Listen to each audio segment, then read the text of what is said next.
অনেক সময় বিভিন্ন হুমকি টুমকি দেয়নি?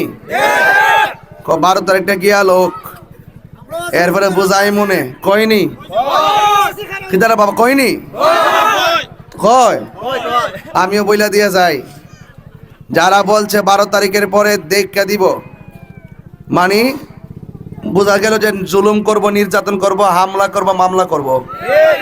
তবে আমিও বইলা দিয়ে যাই 12 তারিখের পরে আমি আপনাদের পাশে থাকব।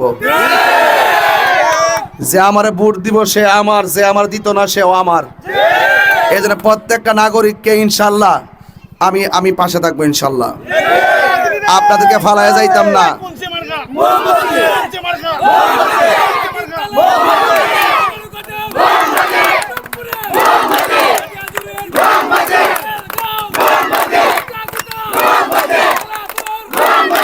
দারাগাঁও এই মুহূর্তে আমি যে জায়গায় দাঁড়িয়েছি সাটিয়াজুরি দিয়ে এই পর্যন্ত যেখানে এসেছি রাস্তাটা কিন্তু অনেক বেহাল দশা। এটা কি সত্য? এই সমস্যাটা মনে আজকে হইছে, ঠিক না? হ্যাঁ, আর আগে হইছে। আচ্ছা, তাইলে জনগণ, আমি দেখলাম যে এলাকার অনেক বসতি ঘর, তারা এই রাস্তা দিয়েই দীর্ঘদিন ধরে আসা যাওয়া করতেছে, ঠিক না? তো এই জন্য আমি আপনাদের কাছে আরজ করতে চাই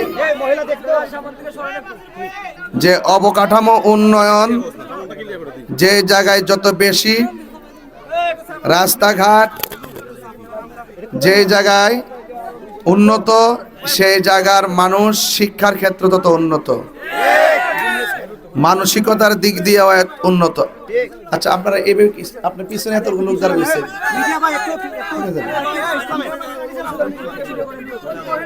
আমার ভাইয়েরা,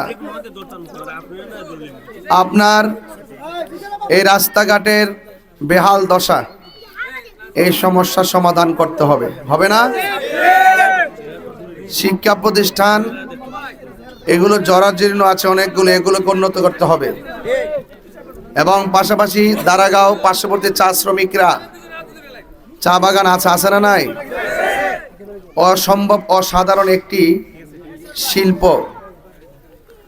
আমাদেরকে শিল্পায়নের পাশাপাশি চা বাগান নিয়ে আমাদেরকে ভাবতে হবে, চা শ্রমিকদেরকে নিয়েও ভাবতে হবে। আমার দেশের যে কোনো কাজের মজুরি অনেক, কিন্তু চা শ্রমিকদের পারিশ্রমিকের ব্যাপারে তাদের সাথে অর্থনৈতিক বৈষম্য করা হয়েছে।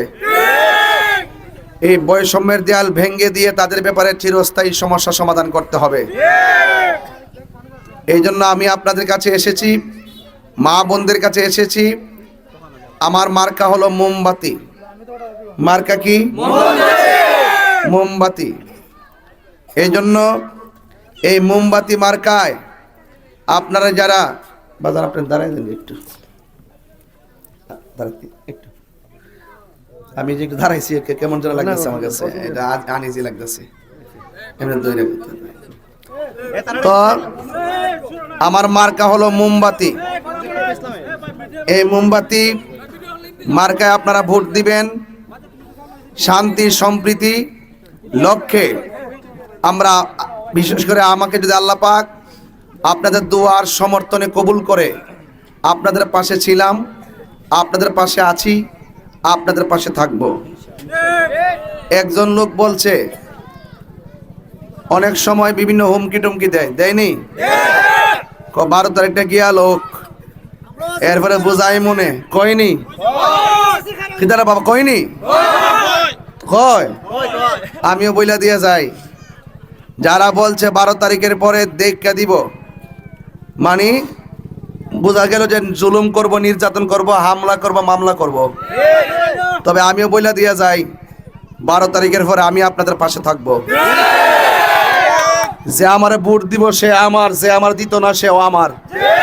এই জন্য প্রত্যেকটা নাগরিককে ইনশাল্লাহ আমি পাশে থাকবো ইনশাল্লাহ। আপনাদেরকে ফালায় যাইতাম না।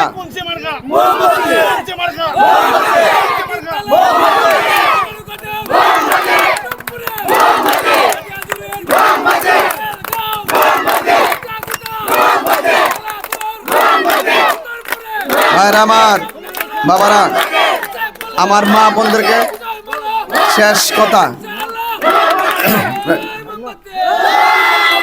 শেষ কথা হলো, যেহেতু আমি অনেক জায়গায় যেতে হবে আর লম্বা করছি না, মা বোনদেরকে বলবো, মা আপনার মূল্যবান ভোট মোমবাতিতে দিবেন। দেশে শান্তির লক্ষ্যে মাজার, খানকা, মন্দির এগুলাতে যেন কেউ আঘাত না করে, কেউ ভাঙচুর না করে, দেশের শান্তির জন্য আমরা মোমবাতির পক্ষে এবার থাকতে হবে, ঠিক না বেটি? তো আপনারা সকাল সকাল কেন্দ্রে যাইবেন, সকাল সকাল কেন্দ্রে যাইবেন, কেন্দ্রে যায়া সকাল সকাল ভোট দিবেন। আর আপনারা বিলম্ব করবেন না, এটা অনুরোধ রেখে আপনাদের সবার দোয়া চেয়ে বিদায় নিচ্ছি। আসসালামু আলাইকুম ওয়া রাহমাতুল্লাহি ওয়া বারাকাতুহু।